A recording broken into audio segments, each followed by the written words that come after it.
On May 20th, Volodymyr Zelenskyi was inaugurated as the new president of Ukraine. Delegates from across the world arrived in the capital Kyiv for the inauguration ceremony. The U.S. delegation was led by Rick Perry. Among the delegates is the U.S. ambassador to the EU, Gordon Sondland. Thank you so much for joining me. Thank you, Tamara. Nice to see you. What do you make of the ceremony itself? I was honored to be included in what was obviously a very small outside group. I thought President Zelensky hit it out of the park in his speech. He created a very uplifting, aspirational message.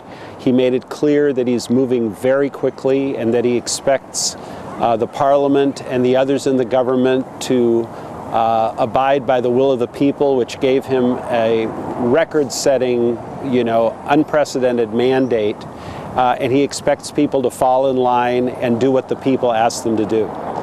And what do you hope or expect for the new Ukrainian president? The Ukrainian people are the ones that have the hopes and expectations. The United States is an unshakable ally and partner of Ukraine.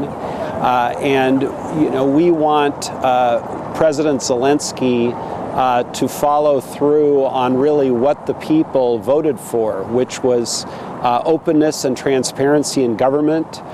It was breaking the lock of the oligarchs, which are controlling, depending on your math, anywhere from 20 to 30% of the current Ukrainian economy in the hands of very few people.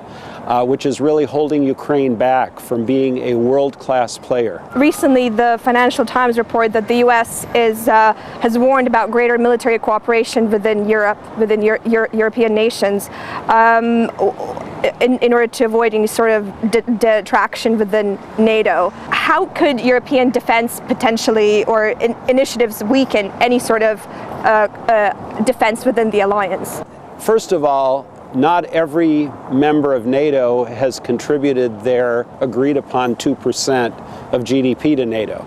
So the first question you ask when someone still has an outstanding invoice due is, why do they have money for other things when they don't have money to pay their current bills?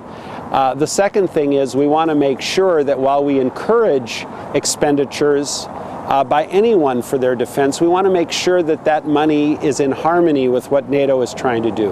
We don't want duplication, and we definitely don't want to see folks spending money on things that NATO can't use or won't use. That's very important. The initiative, it's called PESCO, I believe, the Permanent Structured Cooperation, but from what I understand, it was formed as a result of Russia's military intervention in eastern Ukraine and as a result of Russia's military aggression. And there's a war going on in Europe. Surely any sort of additional military cooperation between European nations is a plus. It is a plus, provided a couple of things. Provided, again, it's in harmony with NATO, number one. And number two, provided that the markets are wide open to all third countries, so that Europe winds up getting the best ideas and the best technologies. One thing that's troubling the United States, as reflected in a recent letter sent by the United States to the European Union, is that the EU appears to be closing its R&D markets to U.S. contractors, whereas the U.S. R&D markets are wide open, relatively speaking, to European contractors. Last question.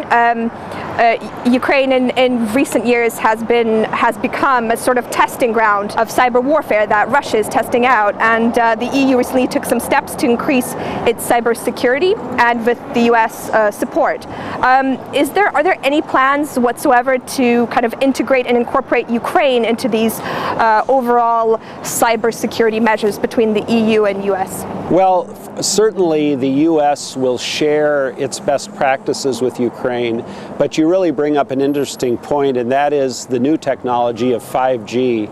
It's critical that all of our friends avoid Chinese 5G technology because of the security issues. And we are hoping that everyone with whom we share intelligence, with whom we cooperate militarily, will avoid 5G in order to allow us to continue that sharing and cooperation. Well, thank you very, very much for joining me today. Thank you, Tamara. We were joined by the U.S. Ambassador to the EU, Gordon Sondland, and you're watching UATV.